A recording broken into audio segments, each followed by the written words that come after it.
सत्य वचन की राह पर चले हम सदा, यीशु का साथ हो रहे हमारी हर दुआ।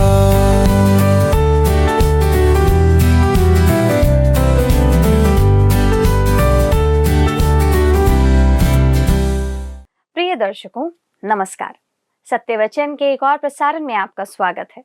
हम नहूम की पुस्तक पर अध्ययन कर रहे थे और आज हम पहले अध्याय के पहले 2 वचनों पर मनन करेंगे।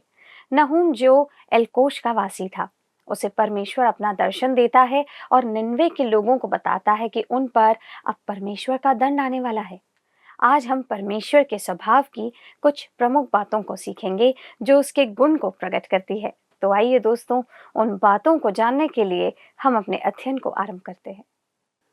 प्रिय मित्रों, आप सभी पर हमारे प्रभु यीशु मसीह का अनुग्रह और प्रेम बहुत आयत से बना रहे। दोस्तों, आज से हम पुराने नियम से नहूम की पुस्तक का अध्ययन आरंभ करने जा रहे हैं और मुझे पूरा विश्वास है कि इस पुस्तक का अध्ययन भी आपको परमेश्वर के निकट आने में सहायता करेगा। मित्रों, मैं आपको बताना चाहता हूं कि कई बार मेरे मित्र मेरा मजाक करके कहते हैं कि जब भी मैं किसी नई पुस्तक का अध्ययन या नए अध्याय का अध्ययन आरंभ करता हूं, तो मैं अधिकतर कहता हूं यह एक महान पुस्तक है या यह एक महान अंश है।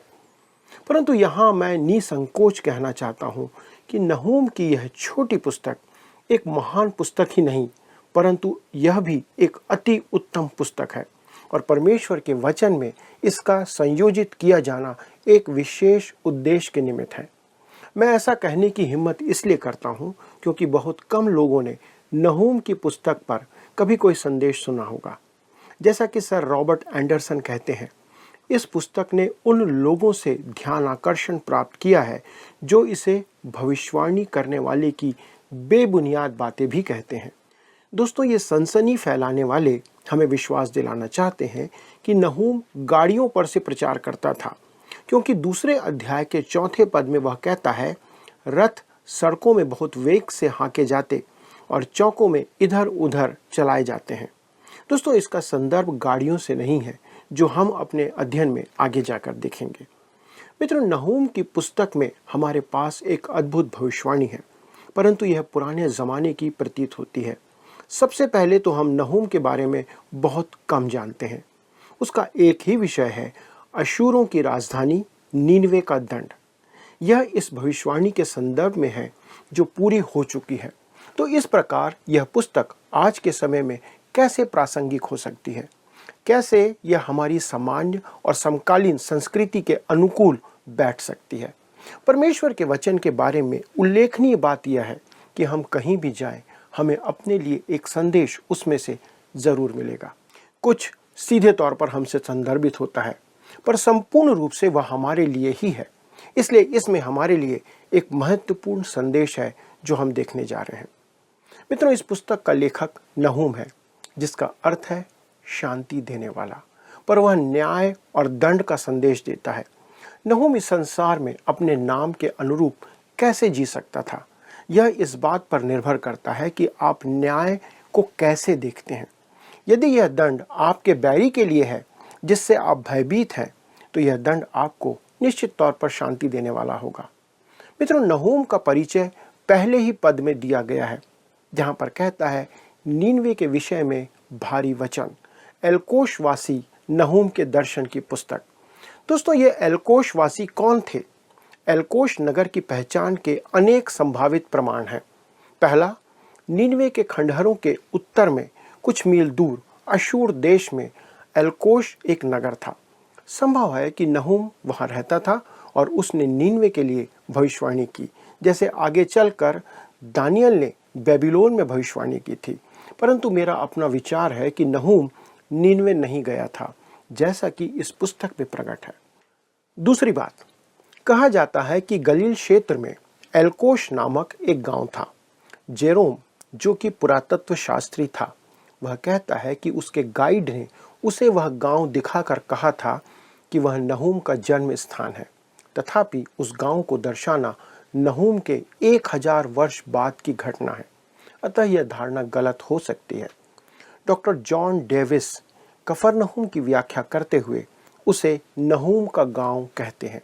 यदि कफरनहूम इब्रानी भाषा का शब्द है तो उसका अर्थ यही है और किसी अन्य मत की संभावना यहाँ पर नहीं है। या तो वह नहूम का जन्म स्थान हुआ था या उसका बाल्यकाल वहाँ बीता था। तीसरी बात, यहूदा में भी एलकोश नामक एक स्थान था। ऐसा प्रतीत होता है कि एलकोश एक सामान्य नाम था, जैसा आज भी अनेक देशों में एक ही नाम के कई स्थान होते हैं। उसी प्रकार एलकोश भी एक सामान्य नाम था। पर जैसा बहुत से इतिहासकारों के द्वारा माना जाता है कि नहूम का जन्म उत्तरी राज्य इस्राएल में हुआ था, जो उत्तरी राज्य के प्रति उसके प्रेम को प्रकट करता है। पर बाद में नहूम एलकोश को चला गया, जो यहूदा के दक्षिण में है।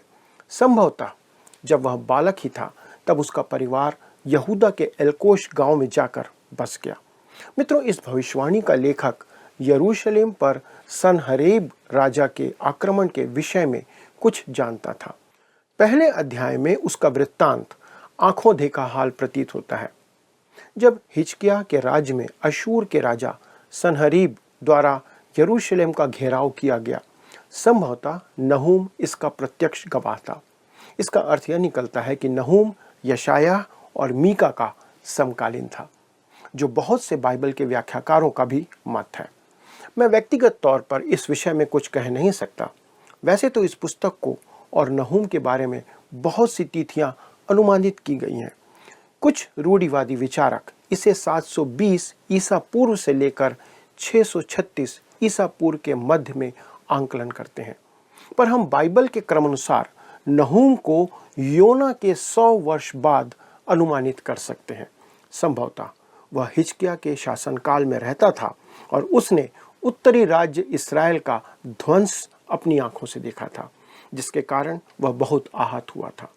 नहूम ही है जो नीनवे नगर की मृत्यु का बिगुल बजाता है या तुरही फूंकता है। उसने ही अशूर के संपूर्ण विनाश का निर्णय सुनाया था। नीनवे ही अशूर की राजधानी था। नहूम प्रकट करता है कि परमेश्वर नीनवे के न्याय के संदर्भ में न्याय संगत है। दोस्तों, वास्तव में हमें योना और नहूम की पुस्तक को एक साथ पढ़ना चाहिए, क्योंकि नहूम के प्रकट होने के करीब 100 से 150 वर्ष पूर्व ही योना ने नीनवे जाकर परमेश्वर का संदेश उन्हें सुनाया था। जब परमेश्वर ने योना से नीनवे जाकर संदेश सुनाने को कहा था, तब एक उल्लेखनीय बात हुई, और वह यह है कि संपूर्ण नगर ने पश्चाताप किया। वचन के अनुसार 100% लोगों ने। सच कहें तो संसार के इतिहास में ऐसा कभी नहीं हुआ। हमारे पास ऐसा कुछ भी नहीं है जिसकी तुलना पूरे शहर से की जा सके, जो 100% परमेश्वर की ओर फिरा हो। दोस्तों, हम नहीं जानते कि पूरे राष्ट्र में इसका कैसा प्रभाव पड़ा, परंतु निश्चय ही राजधानी के रूप में नीनवे का उस राष्ट्र पर बहुत बड़ा प्रभाव पड़ा और उस दिन लोग परमेश्वर की ओर बड़ी संख्या में फिरे। स्वाभाविक रूप से सवाल उठता है कि यह कैसे हुआ होगा? क्या यह कायम रहा? क्या यह राष्ट्र एक ईश्वरीय राष्ट्र बन गया? और इसका उत्तर है नहीं, वे नहीं बने। समय के साथ साथ जागृति जो आई थी समाप्त हो गई। समय के साथ वे अपनी प्रतिमा आराधना में वापस चले गए। समय के साथ वे पहले की तरह ही और क्रूर होते चले गए। इस राष्ट्र को परमेश्वर से एक संदेश मिला था, लेकिन अब यहाँ नहूम एक और संदेश लेकर आता है। दोस्तों, मुझे नहीं लगता कि नहूम वास्तव में नीनवे गया था, और मेरा अनुमान है कि यह नहूम दक्षिणी राज्य में ही रहता था, और मुझे नहीं लगता कि वह वहां से कहीं और गया। लेकिन जिस प्रकार परमेश्वर ने योना को नीनवे भेजा था, तो प्रश्न है कि उसने नहूम को वहां क्यों नहीं भेजा। खैर, परमेश्वर के अपने अलग अलग तरीके होते हैं। परमेश्वर निश्चित रूप से अपरिवर्तनीय है। वह कभी नहीं बदलता, लेकिन वह कभी कभी अपने तरीके बदल देता है। उसने योना को नीनवे भेजा क्योंकि नीनवे एक बड़ा दुष्ट शहर था, लेकिन वे परमेश्वर के बारे में पूरी तरह से अनभिज्ञ थे। जब उन तक संदेश लाया गया तो वह नगर परमेश्वर की ओर फिरा। सिंहासन पर बैठे राजा से लेकर झोपड़ी में रहने वाले किसान तक। परिणाम स्वरूप परमेश्वर ने नीनवे को नाश नहीं किया। पर अब करीब 100 से 150 साल बीत चुके हैं और वह नगर फिर से पिछड़ चुका है और अपने पुराने ढर्रे पर लौट चुका है। नहूम वहां क्यों नहीं जाता है, ये प्रश्न है।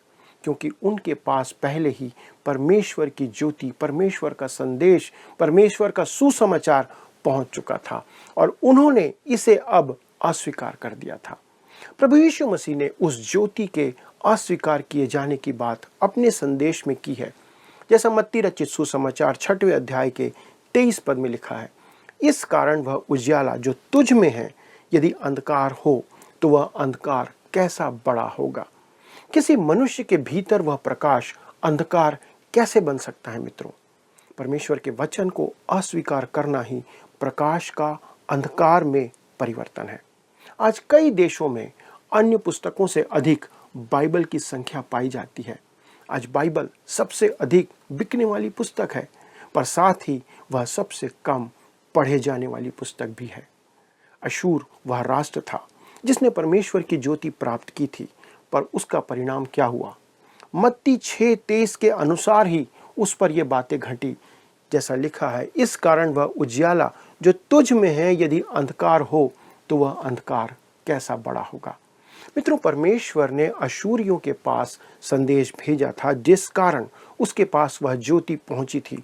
इस कारण कुछ समय के लिए वे जीवित और सच्चे परमेश्वर की ओर फिरे और उसकी सेवा की। सामान्य शब्दों में यह एक जागृति थी। यह अद्भुत था, पर वह अधिक समय तक बना ना रहा। क्या यह वास्तव में जागृति का इतिहास नहीं है? उसी प्रकार जब फ्रांस में क्रांति आई थी, तब जॉन वेस्ली और व्हाइटफील्ड के प्रयासों से इंग्लैंड में भी एक आत्मिक जागृति आई थी। तब बहुत से लोग परमेश्वर की ओर फिरे थे, पर फिर इंग्लैंड ने क्या किया? आज आप इंग्लैंड को देख सकते हैं। उस समय वह संसार का प्रमुख देश था, परंतु आज ऐसा कुछ नहीं है। आज इंग्लैंड पहले, दूसरे या तीसरे स्थान पर भी नहीं है संसार में। कारण क्या है? क्योंकि वे जीवित एवं सच्चे परमेश्वर से विमुख हो चुके हैं, दूर हो चुके हैं। एक बार परमेश्वर के एक दास जब इंग्लैंड के दौरे पर थे, तब उन्होंने अपने गाइड से निवेदन किया कि उन्हें वेस्लियन चर्च के पास कब्रिस्तान ले चले, जहां जॉन वेस्ली की कब्र है। वह गाइड असमंजस में पड़ गया। उसने गाड़ी के चालक से भी पूछना चाहा, पर उसे भी यह जानकारी नहीं थी। तब उन्होंने नक्शे की सहायता से उस स्थान को खोजा और वहां पहुंच पाए। मित्रों, उस गाइड ने अतिथि से कहा कि जीवन में पहली बार किसी ने इस स्थान पर आने की इच्छा जाहिर की है। तब गाइड ने कहा कि मैं अपने भ्रमण नक्शे में इस स्थान को चिन्हित कर लेता हूं और जब लोग घूमने आएंगे तब मैं उन्हें इस स्थान पर भी लाया करूंगा। मैं कभी नहीं जानता था कि जॉन वेस्ली की कब्र यहाँ पर है। इंग्लैंड ने जॉन वेस्ली को भुला दिया है। वे उस महान आत्मिक जागृति को भूल चुके हैं जो उनके प्रयासों से आई थी, जिसके परिणाम स्वरूप इतिहास में नाम रखने वाला इंग्लैंड आज बहुत नीचे पतन में जा चुका है। जिनके पूर्वज इंग्लैंड में रहते थे, यह उनके लिए शर्म की बात है। एक समय वे परमेश्वर की वाणी सुनते थे और शीर्ष पर थे, पर आज वे कहीं के नहीं हैं। बिल्कुल नीनवे के समान ही। जब नीनवे के लोग परमेश्वर की वाणी नहीं सुन रहे थे, तब नहूम नीनवे के लिए कहता है, मैं वहां नहीं जाऊंगा, अपना समय मैं वहां जाकर नहीं गंवाऊंगा। वे लौट आने के स्थान से परे जा चुके हैं। क्या ऐसा कोई राष्ट्र है जो इस स्थान पर आ चुका है दोस्तों? तो यह छोटी सी पुस्तक में उसके लिए भी एक महत्वपूर्ण संदेश है। कुछ समय पूर्व एक लेख छापा गया जिसे अमेरिका के किसी सीनेट के सदस्य ने लिखा था। वे लिखते हैं कि संसार में किसी भी सभ्यता की औसत आयु लगभग 200 वर्ष होती है। वे उसी लेख में आगे लिखते हैं कि सभ्यताएं निम्नलिखित चरणों में प्रगति करती है, जैसे बंधुआई से आध्यात्मिक आस्था, आत्मिक आस्था से साहस, साहस से स्वतंत्रता, स्वतंत्रता से बहुतायत या प्रचुरता, बहुतायत या प्रचुरता से स्वार्थ, स्वार्थ से आत्मसंतुष्टि, आत्मसंतुष्टि से उदासीनता और उदासीनता से वापस बंधुआई। दोस्तों, मनुष्य बंधुआई से आरंभ होकर वापस बंधुआई में चला जाता है। सीनेट के उस सदस्य ने अनुमान लगाया कि अमेरिका उन 200 वर्षों के बाद पुनः उसी स्थान में आ जाएगा जहां से उसने आरंभ किया था। आज परिस्थितियां उसी दिशा की ओर बढ़ रही हैं। अमेरिका अपनी स्वतंत्रता के 200वीं वर्षगांठ मना चुका है। एक बार विचार करके देखें मित्रों कि संसार आज किस ओर बढ़ रहा है। यही हमारे सामने नीनवे की तस्वीर है और यह नहूम का संदेश है। एक समय का महान विश्व शक्ति अशूर, जिनकी राजधानी नीनवे था, उसने परमेश्वर से संदेश प्राप्त किया। वे परमेश्वर की ओर फिरे और कुछ समय तक उसकी सेवा की। मैं नहीं जानता कि कब तक, पर करीब 100 से 150 वर्ष बीतने के बाद वे फिर उसी स्थान पर आ चुके थे जहां से वे आरंभ किए थे, जहां वे पहले थे। दोस्तों, अब परमेश्वर उन्हें दंड देने जा रहा है। पर दोस्तों, अब प्रश्न उठता है कि क्या परमेश्वर जो कर रहा है वह उसमें सही है? आप आगे चलकर देखेंगे कि नहूम कहता है कि ऐसा करने में परमेश्वर ना केवल सही है पर भला भी है।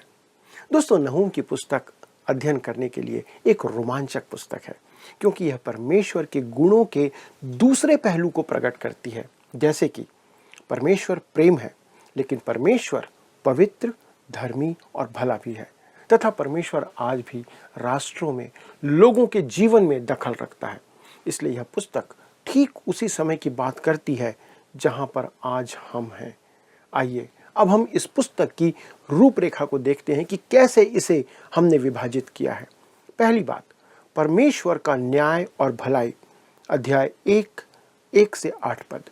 दूसरी बात, नीनवे को नाश करने और सुसमाचार सुनाने के निर्णय में परमेश्वर के न्याय और भलाई का प्रदर्शन, पहला अध्याय 9 से 15 पद। तीसरी बात, नीनवे को नाश करने के अपने निर्णय के क्रियान्वयन में परमेश्वर के न्याय और भलाई का प्रकट किया जाना, अध्याय 2 और 3। परंतु अध्याय 2 के अंदर हम देखेंगे अशूर का विनाश और अध्याय 3 में परमेश्वर का दंड न्यायोचित ठहराया गया है। मित्रों, मैं आपको विश्वास दिलाता हूं कि इस पुस्तक का अध्ययन भी आपके लिए बहुत रोचक होने जा रहा है। इसलिए इससे चूकिएगा मत। अपने विचार और प्रार्थना निवेदन हमसे जरूर साझा करें, क्योंकि हम आपसे यही अपेक्षा करते हैं कि आप जो कुछ सुन रहे हैं उसे सीखें, और यदि आप सीख रहे हैं तो हमें भी बताइए, ताकि हम परमेश्वर को इस बात के लिए धन्यवाद दे सकें। अगले प्रसारण में हम एक बार फिर से एक साथ मिलेंगे, लेकिन प्रार्थना और धन्यवाद के साथ आइए हम इस अध्ययन को समाप्त करें। हमारे स्वर्गीय पिता, हम धन्यवाद देते हैं प्रभु आपके अनुग्रह और दया के लिए, आपके प्रेम के लिए प्रभु, कि आप हम पर करुणा करते हैं। किस रीति से प्रभु आपने नीनवे पर अपना प्रेम और अपनी करुणा प्रकट किया, और जब वे आपकी ओर फिर गए तो आपने उन्हें नाश करने की इच्छा को टाल दिया। लेकिन प्रभु, मनुष्य का स्वभाव है कि हम अपने उस जीवन में बने नहीं रहते हैं, हम धीरे धीरे पाप की ओर अग्रसर होते हैं। पिता परमेश्वर, हमारे जीवन की भी कई बार यही स्थिति रहती है। हम आपको अपना जीवन समर्पित तो कर देते हैं, पर धीरे धीरे समय के साथ हम आपसे दूर होते चले जाते हैं। पिता, आज हम प्रार्थना करते हैं हमारे उन सब भाई बहनों के लिए, जवान बच्चों के लिए, बुजुर्गों के लिए, जिन्होंने कभी अपना जीवन आपको समर्पित किया था, लेकिन समय के साथ संसार की परेशानी और विपत्तियों के कारण से, शैतान के प्रहार के कारण प्रभु वे आज आपसे दूर चले गए हैं।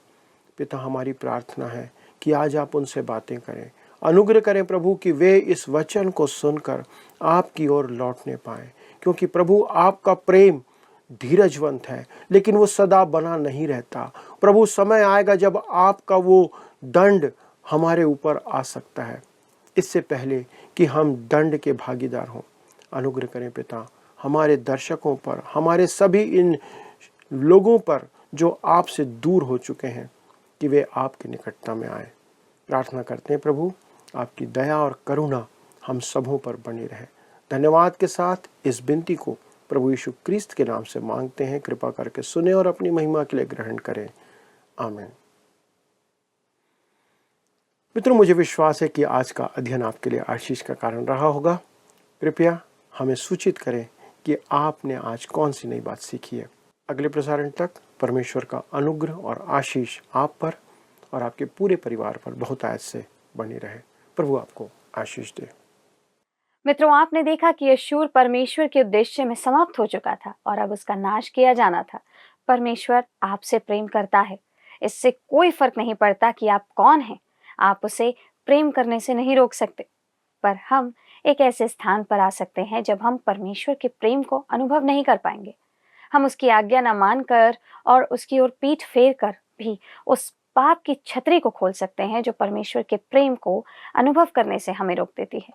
आशा है मित्रों, आज का अध्ययन आपके लिए आशीष का कारण रहा होगा। अगले प्रसारण में हम इस रोचक अंश को आगे बढ़ाएंगे। तब तक प्रभु की शांति आपके साथ बनी रहे। और अगर आप इस कार्यक्रम को पुनः देखना चाहते हैं तो हमारे YouTube channel word with Sams today पर भी देख सकते हैं। धन्यवाद।